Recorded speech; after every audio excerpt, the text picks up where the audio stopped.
Hello, everybody. Thank you for coming to my talk today. My name is Dr. Christopher Kuzera. I am a teaching assistant professor in the Department of Geography and Environment at the University of Denver. I'm also internship director, so I'm hoping maybe at some point we'll be able to connect and connect some of our students with some of internship opportunities that you guys might have. I've been with DU for probably the past 6 years or so, teaching some GIS classes as well as some of our physical geography classes at the university.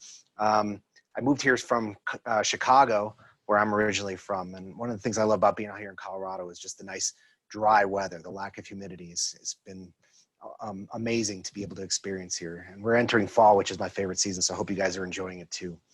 Just a little bit about the talk today. I am going to walk you through a little bit of University of Denver's transition into how we're kind of teaching classes now in this kind of hybrid, high flex online environment. We were kind of thrust into this COVID-19 pandemic last March, like many of us have all been affected by that. But one of the things I want to focus on here is how we can still continue to deliver a high quality GIS education, even though we've had to alter the ways of which we deliver that education. So we're not focusing primarily as in-person delivery of material, but we're getting more into how can we deliver this online, how can we interact with students in different ways. So I want to spend this time kind of going over that and give you guys in the kind of professional realm of GIS kind of an insight as to what we've been experiencing and assuring you that we're still delivering the same high quality education that we always have. We're just doing it in a little bit different way. So if I want to highlight what we're going to cover today, I'll talk a little bit about some of the institutions of GIS in higher education. I'll talk about specifically the program here at the University of Denver, just to give you a little insight as to how we came about and some of the things that we have available to us as resources.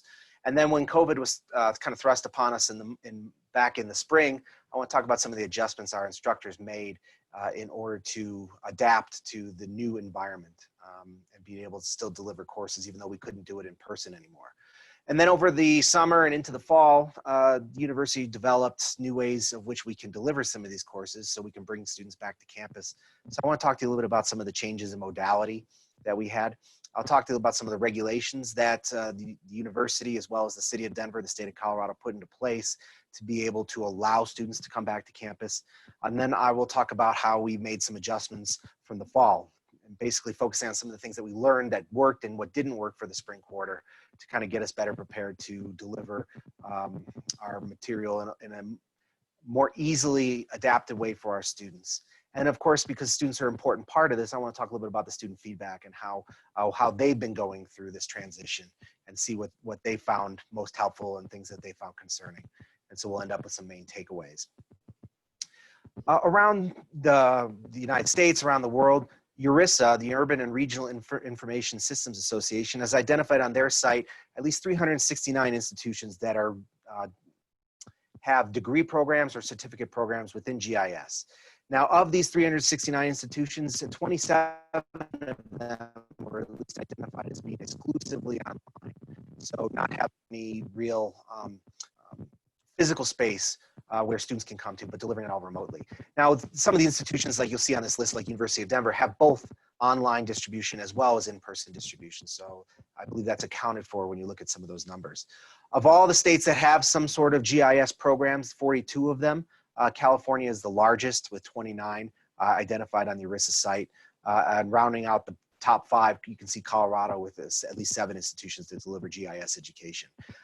In my experiences, when I've gone through doctoral programs and master's programs, I've had an opportunity to see a lot of different approaches to education and GIS at some of the institutions. I did my PhD at Santa Barbara, UC Santa Barbara, and San Diego State in California, so I got to see how some of their systems work. I first learned about GIS when I was an undergrad at Illinois State University in the state of Illinois. I also taught Paul University GIS. Seeing how some of the GIS has changed over that period of time. And I also was a grad student in the master's program GIS at Clark University of Massachusetts, and then later on came back as a visiting assistant professor to also teach GIS there. So I've had an opportunity to see how some different programs kind of approach GIS education, and I want to focus specifically on what the University of Denver has done to kind of show you how we're still able to adapt even though our delivery mode has changed ever so slightly. The U.S. News and World Report recently came out with a list of best colleges for the upcoming academic year 2021. And DU happily fell at number 80 on that list. Now, previously, we had been a little bit lower at number 99, but we've made a double-digit jump in rankings. One of 3 institutions on the entire list to do that, climb by more than double digits here.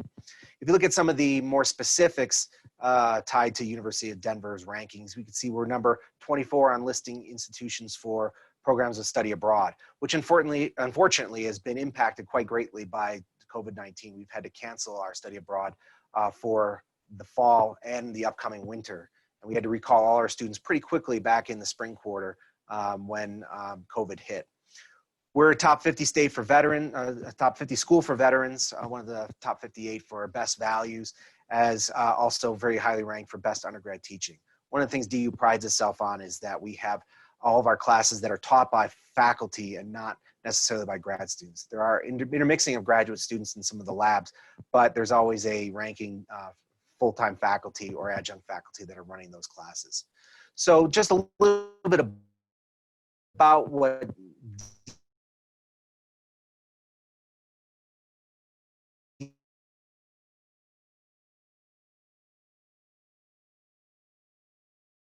we have the geography and environment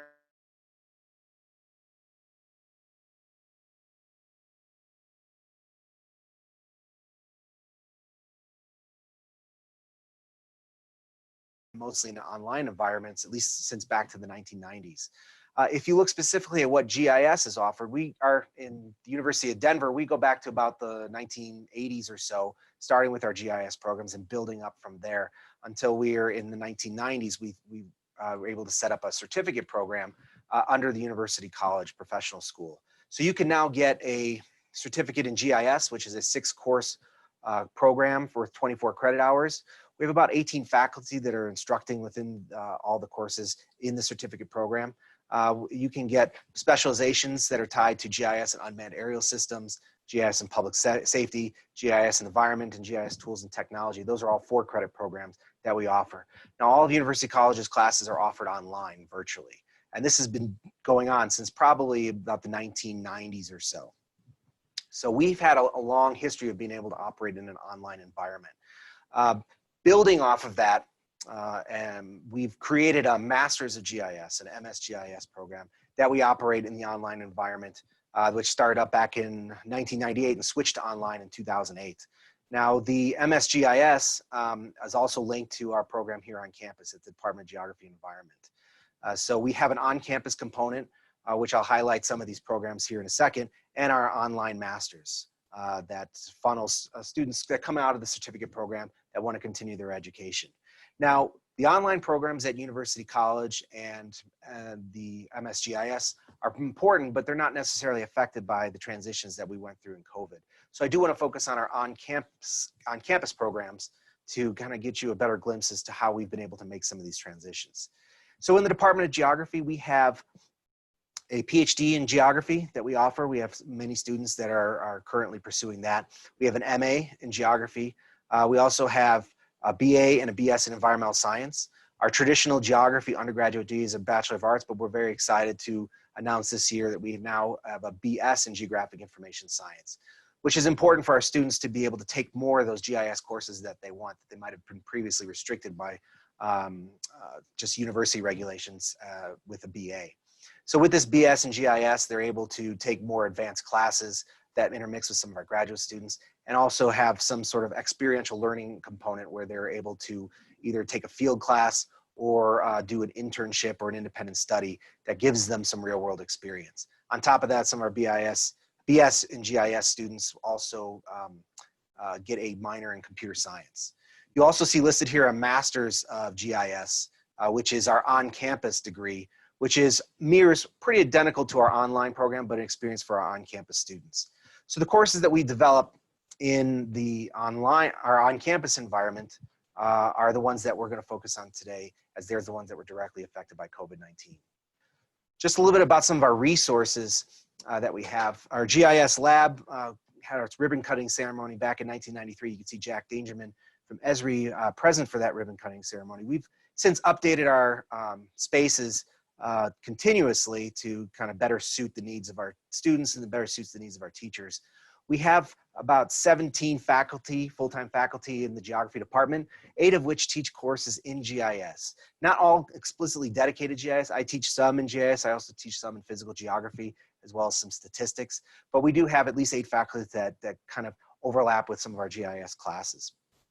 We have 2 GIS labs, one of which is 16 seats and the smaller one on the bottom right, and one that's 24 seats in our larger one, which is adapted to having cameras and large screen monitors for students to be able to look in all directions to see what's going on the screen, as well as to be able to interact with people who are calling in remotely. On each of those computers, we have a whole slew of GIS software that are continually updated for whichever teachers are utilizing at that moment in their classes. Students that come in, they can access that software within the lab and easily complete their projects. We also have a virtual desktop or remote desktop that we use using VMware software, where students can log in remotely to be able to access the softwares from their home and be able to do that without having to come physically into that lab space. And this is something we had set up for our online program for the GIS students that are calling in from all over the country, all over the world to take our courses. We want them to be able to access the same resources that our students would have on campus. So let's talk a little bit about what happened in the spring quarter of 2020. The University of Denver operates a little bit different than a lot of the institutions, as we're on the quarter system as opposed to the semester system. So we were wrapping up our winter quarter back in February into March when COVID-19 hit. So we were preparing our on-campus 6 courses that we were going to have for our undergraduate and graduate students. But then the campus was closed. All the students were sent home, the ones that were able to go home, and the buildings were shut down. So we all had to move to teaching remotely. During that quick transition, all of our in-person classes in the geography department, our GIS classes, as well as outside throughout the whole institution, were moved online, which was a pretty abrupt transition. But for a lot of our faculty teaching in GIS courses, we actually do have a lot of experience teaching online. As I had mentioned, we have that online master's program, and many of us teach classes specifically for those students. So myself, as well as several others, already very familiar with teaching in the online environment. So one of the things I was able to do is provide a quick seminar for our department and our grad students on how to move your courses online, basically giving them all the tools they need to make this quick transition. And luckily for the University of Denver, and at least the GIS program, all those resources were already pretty well established because we already have a pretty strong online presence. We quickly had to adapt to different modalities, ways of which we were going to deliver that content. So these were new terms to us as we were moving into the spring quarter. The term synchronous, which means to work and participate during specific designated times. So if we were to assign a class to be scheduled from 2 to 3:30, that's when you will be meeting online with your instructor and with your fellow classmates to conduct that course. We also have the term asynchronous, which is where work and participation requirements take place at different times, generally outside of when class time is scheduled. So this is more advantageous for students that have conflicts during those scheduled times, or just want to be able to work at their own pace. So asynchronous, we record things in advance and release them all to the students for them to digest on their own. Now, in order to be able to accomplish asynchronous and synchronous delivery, we use Kaltura to record those lectures, those asynchronous lectures that then will be posted onto our Canvas site, which is our interaction with the students inside those courses. And of course, as everyone's using, as we're currently using right now, using Zoom to do our synchronous components. So we would use virtual meetings to be able to share lectures, to be able to interact through discussions and such. So all these tools were already in place because of our online program. So we already knew how to record, we already knew how to do these virtual meetings. We just had to quickly ramp up the experiences for all the other faculty that didn't have a lot of experience with that, because they had to quickly transition to an environment they're not very familiar with. So as we moved into the spring, I surveyed a number of the faculty teaching our GIS courses on campus, how they were able to move to the online environment.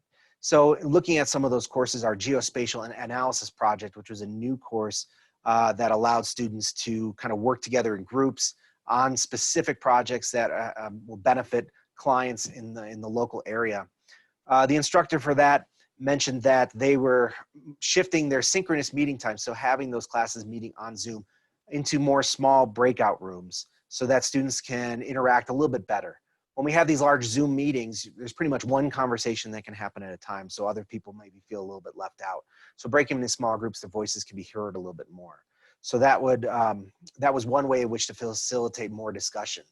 That instructor also isolated undergrads and graduate students into private meetings so that undergrads can feel like their voice is heard a little bit more. Graduate students that may be a little more comfortable speaking in some of these online environments the undergrads were given a chance to be able to hear their voice as well. In our Introduction to GIS course, that instructor took long asynchronous lectures that were to be recorded and shortened them up into smaller segments of about 10 minutes each. This is a way for students to be able to digest them a little easier and not have to sit through really long lectures by staring at the screen, but be able to take them in shorter chunks. But they still held weekly Zoom discussions to be able to accomplish group work and build some sort of sense of community. The labs in that class were also run synchronously so that the TA can help give feedback right away and answer any questions. In our geographic information analysis class, this is one where we do focus on a lot of spatial statistics and spatial analysis. The instructor in that course added group discussions every week to get the students to feel like they're in a community and get to know each other a little bit better. Recorded additional video clips for better explaining labs. So instead of using the synchronous course time to explain all the things about the kind of intricacies about lab work, they would just record in advance and have the students take those in prior to coming to class so that they can better use that time for asking questions within the class. The Advanced Geographic Statistics class that I taught this spring delivered all the lectures asynchronously. And the reason for that is I already teach that class online where I deliver that content in that format, so I was able to easily transition those lectures to our on-campus students by sharing those videos with them, and then holding a virtual class meeting twice a week for about an hour to allow for more questions and get a better shared group experience. So these were all things that were done on the fly, and some things worked better than others. But it's not just the instructor's opinion that it's important. We also want to know how the students coped. And so some of the students in the geospatial analysis project, they missed more of that sustained frequent opportunities for immediate feedback. They suffered a little bit from Zoom burnout and sometimes ran into some geoprocessing issues using the remote desktop software that might have been overwhelmed with some of the tools they were using. In Intra-GIS, they mostly enjoyed the flexibility of online learning, but some would have preferred more in-person as it was traditionally set up, as some students found online learning to be particularly challenging. In geographic information analysis, most students adapted well, but there were some issues of students not showing up to some of those online meetings because it's difficult to be able to enforce participation that way, and sometimes those students missed out on some of the discussion that was going on. In advanced geographic statistics, students frequently attended virtual meetings, but then I had other students that rarely showed up, and so they missed out on some of that discussion that was helpful in building off of some of the pre-recorded lectures that were used. Some would have preferred all synchronous lectures as opposed to all that asynchronous content. As we moved in towards fall, it was important for the university to set up regulations and guidelines. On campus, we all wear masks. We maintain social distancing. There's frequent testing to see who might be positive and who might not be, including a 14-day quarantine to get even back on campus for the fall. So every person had to go through that. Right now, we're using contact tracing, using a phone app to be able to see if we're developing any symptoms. And we also have just recently started looking at wastewater monitoring inside some of our dorms to see if there are potential outbreaks going on in those locations. So this is some of the regulations the university set up. Even set up a dashboard that prior to when this was recorded, yesterday was alert level green, had just recently moved up to alert level yellow. You'll notice on our dashboard monitors the number of total tests that have been taken and the number of positive cases. As we can see, there's about 67 positive cases in the past 7 days, most of which I believe were students. We have a 3.25% positivity rate. You'll notice that the tests were far more frequent as we were in earlier September, and that's because every student, every faculty were required to take a test before coming back. Now the test numbers have kind of dwindled off a little bit, but we're starting to see more positives as people have come together. So we're monitoring this, and by the time this is actually shown, we may be out of the yellow and maybe into a situation that might not be as good as we're seeing right now. So this is kind of some of the tools that the university is using. We also developed these modalities for which we can offer some of our courses. So some classes are still offered face-to-face, where they meet regularly on a scheduled basis. We also have these high flex classes where students can choose their modalities. So you can either come in person or they can dial into Zoom and get the exact same experience, but just do so remotely. Hybrid classes that have both face-to-face and online components, but those face-to-face components are more substantial, and the online component well, it takes a bigger chunk of that actually. Our online courses have no face-to-face instruction whatsoever, so everything's conducted remotely. In order to be able to accommodate for some of these, a lot of the classrooms were cut in their capacity. At least half or less was allowed for students to be able to attend. Classrooms are all now equipped with cameras, microphones, and monitors to be able to accommodate both in-person and online simultaneously. If we look at what the University Department of Geography did to accommodate this transition, we already had a lot of those online GIS resources in place. So Zoom, Kaltura, remote desktop, our high flex classroom were already there. But we had to restrict our physical space so students could be at least 6 feet apart in the classroom. And in doing so in our labs, we pretty much had to disable about half of our PCs so that people aren't sitting right next to each other. But in order to be able to make up for this loss of computer space, we enabled those disabled computers to work remotely so students can dial in using LabStat software to access those computers for better processing and such. We even started publishing our lab availability online so students won't come across campus to find out the lab's occupied or there's not enough space for them. If we look at the courses that we offered in the spring, 2 of the courses, computer cartography and IntroGIS, took on this high flex environment where students can either be in person or be online. The remaining classes were all online exclusively. Just to give you an example, the IntroGIS class that I currently teach here in the fall originally had 1.5 hour lectures that we meet in person, followed on the second day by a 2-hour lab for all 24 students in our room of 24 maximum capacity. So we had no social distancing previous to this. So we had to adjust that to now have our lectures be synchronous online for the first 1.5 hours, and then anything that doesn't fit in that time frame, we would record and deliver asynchronously. And our labs were split into 2 smaller groups of 12 students to accommodate social distancing and offer high flex. So students that didn't want to be in person could dial in and use the remote desktop software to access our ArcGIS Pro and all those softwares to be able to experience lab remotely as opposed to in person. So social distancing in place. You can see some of the transitions that were done where signs were put on monitors that were disabled, keyboards disabled from those monitors, so that students are no longer sitting within 6 feet of each other, as well as in our larger lab where capacity was essentially cut in half. So by disabling those monitors and computers, they're not going to be sitting next to each other anymore. We also altered the way of which we deliver some of that material on our Canvas page, which is our course kind of envelope that we share materials, lectures with the students. We started recording all of our lectures so that students that might get sick or may not be able to come to campus can still engage and rewatch some of that material that they missed. Also created more discussion boards for students to be able to log in remotely and ask questions that the whole class can be able to interact with. On Zoom, we started enacting polls to be able to keep the students engaged, as well as use breakout rooms to break them into smaller groups to have more discussions. If we look at some of the other courses in the fall, some of the adjustments they made, our GIS database design switched everything to synchronous. They previously had been asynchronous.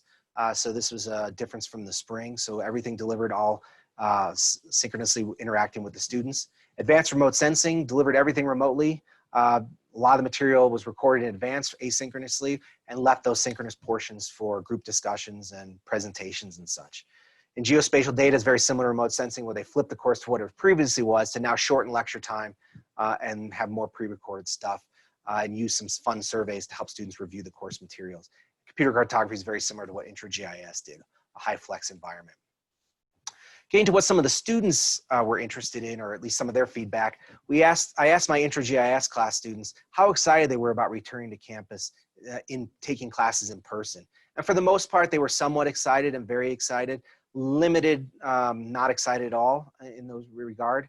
If we look at how they would rate their experience as classes transition from in-person to online last spring, and it was mixed, some poor overall, some poor, some good. And not many that were very good. So it was a learning curve for a lot of the faculty to transition back in the spring. Given the circumstances, would you prefer this class in IntroGIS to be exclusively online, mixed in-person online, or exclusively in person? And for the most part, the students wanted some mixed in-person online, which was the way we were delivering the class currently. I also asked them to comment on how their transition to modalities were given this fall. And you can see some of the feedback from some of those students. A lot of it was said it was pretty smooth, better than it was in the spring, much more flexible, better organized. Some said the mix of modalities is confusing because some classes they take in person, some classes they take hybrid or high flex. And so it's a little more difficult to manage. And some were still a little bit uncomfortable about coming to in-person classes on campus. Just to finish up here, some of our main takeaways. The GIS program at DU was very well prepared for this rapid transition because all of the resources were already in place. We just had to increase some of the capacity. High flex lab space was there. Virtual resources were already there. And many of our on-campus GIS faculty already teach in the online environment. For the courses in the spring had to all be entirely online. Now we're a little bit more flexible this fall. The content's largely been unchanged. We're still teaching the classes as if we were on campus, but our delivery modality is a little bit more robust for students to be able to choose from. There's now less asynchronous and things pre-recorded, now more synchronous stuff going on and more interaction. Students in general have appreciated the flexibility and preparation that the faculty have gone through. Some are a little bit still apprehensive about attending classes in person, and some are a little hard to manage the many modalities that are out there, but for most part, they're happy to be back on campus as at least of the time of this recording, as students were still on campus. So that's kind of the overall impression of where we are at DU and how we've adapted, and many other institutions around the nation probably have similar or maybe even different experiences. But I did want to give a little insight to professional GIS folk of some of the adaptations that we've made to still keep a pretty high quality an educational experience for your students. So with that, I will stop the lecture and leave it open for a few minutes of questions. Thank you very much.